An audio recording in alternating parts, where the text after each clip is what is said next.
kuri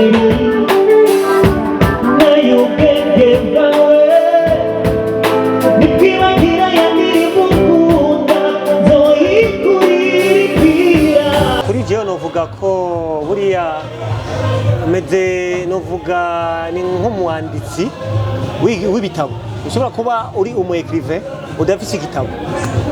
Donc kuri jewe gusora album zibiri yari ikintu twavuganye na management team, ndavuga sasa reka tugire challenge yo gusora album zibiri tuzigire na concert tunazi promoting. Burya ni ibintu bibiri novuga bisaba ingufu nyinshi cyane ku bantu b'abaririmbyi cyangwa nk'aba musicien. Na en plus de cela ni album novuga ko niyo album ya mbere nkozemwo ngaba umu producer ari indirimbo nka 13 que j'avais moi-même produit. Donc yari challenge imwe idasanzwe kuri jewe. Ndibaza ko peut-être mu myaka ikurikira nshobora no gusorana zitanu icyarimwe ngabwira abantu byose birashoboka. Mbafise studio mbafise n'ibiki, why not umuntu niyogerageza gusura album nka zibiri cyangwa zitatu. Ngabo ni challenge nziza kwa muziki. Uravuze ufite studio, turabonye igihe studio yawe kuza music ya ashira kumugaragaro yarishyigikiwe na ambassade y'Ubufaransa. Bisigura iki kuri wewe, byagutwaye umwanya ungana gute kugira ngo ukore izo album zibiri muno mwanya? Byagutwaye umwanya ungana gute? Izi album zadutwaye amezi 5. Nongere mbwire kwanza merci kuri ambassade de France. C'est grâce à eux que moi ndidagadura gusora indirimbo no gufasha n'abandi bagenzi b'abaririmbyi iyo bagiye gusora indirimbo tugakorana tugashyira ingufu hamwe. Mugabo izi album zibiri twazikoza amezi 5. Si ikintu cyoroshe gukora album, gukora indirimbo 16 mu mezi 5. Yari umagaruka ku bya bindi mvuga ni challenge imwe idasanzwe. Mugabo kuri jewe ni indi step nabonye ko imeze neza, open mind, ikintu cyiza cyane. Watu hari igihe kurekera amazina muri album yawe? Kuri watu buriya kenshi ijya watu ni Afrofusion, ni kintu mba nshaka kuvuga ikiri ku mutima, ibyo mbona ku bagenzi n'ibintu biba hanze y'igihugu. Donc byose ndabishira iyo ndiko ndandika indirimbo. Watu ni en general naririmbye abantu, ibintu, ubuzima, aba hypocrite, byose no kuvuga buriya. Niyo mpamvu watu iri special, irimo n'amarrangement meza cyane. Iyo ukora yumviriza bwa voilà abajama bafashe umwanya wo kwandika. Tandis que hari igihe ni indirimbo twashizemwo indirimbo z'urukundo, empo afrobeat, just kuba close na public yo ngaha. Donc nayo irimo travail.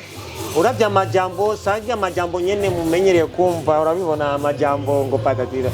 Si bya bintu twafashe umwanya na management team, surtout big up kuri manager wanje Elodie, umwandisi mwiza cyane.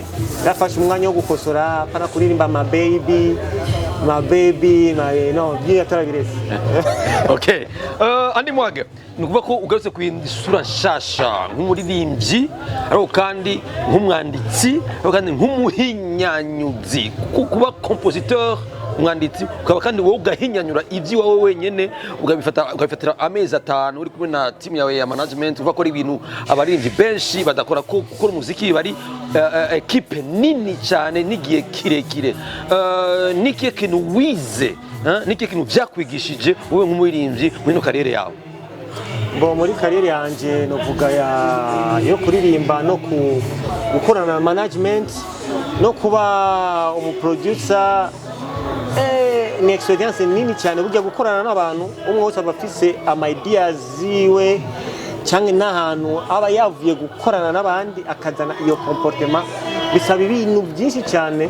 Mugabo iyo ufise experience nawe urabizi Padio ari igihe umaze gukorana n'abantu benshi uba ufite experience uga okay uyu reka ndiringe nawe uku par exemple iyi album umuntu yamixinze ni Héritier niwe yakoze mastering nawe byari nyene urazi ibintu by'aba producer sometimes naramubwiye bwa je narayigije gukora ingo umixing mugabo ubu ngiye gukora kwiga mastering komsa icyo kibazo ndagikure mu nzira zo kwame nikora indirimbo ziwanje ata stress mfise ngabo ikintu vuga kuri icyo kibazo ikintu cyonyene ni stress nabonye yo kwiruka inyuma y'abantu aba producer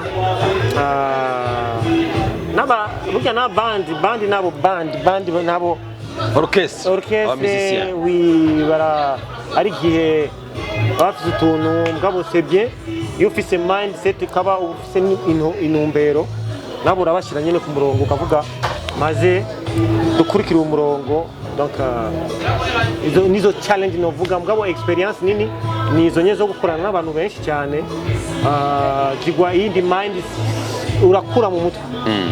Album zibiri zirarangiye uri kurategura kuzishyira ku mugaragaro wereke abakunzi bawe n'abatari abakunzi bawe babwire baze kuraba igitaramo cyo gushira ku mugaragaro. Waratumiye abantu uratumira ama entreprise amashira hamwe abikorera abadandaza n'abandi benshi abakwitavye niho wari witeze duhereye ku bakunzi b'umuziki kandi no ku mashira hamwe atanga novuga ashigikira aba sponsoring niho wari witeze? Novuga nanyishyira ama sponsor menshi cyane kugira ni ikintu gifasha cyane puisque iyi projet ya concert tuba dukeneye ko tuba support n'ama ONG nizo shira hamwe nyinshi kugira tuce dufata intambwe mu projet mugabo. Merci beaucoup kuri Bankobu, Ajiko, Isana mu media, Zanzi, Bik na Bankobu na ivuze.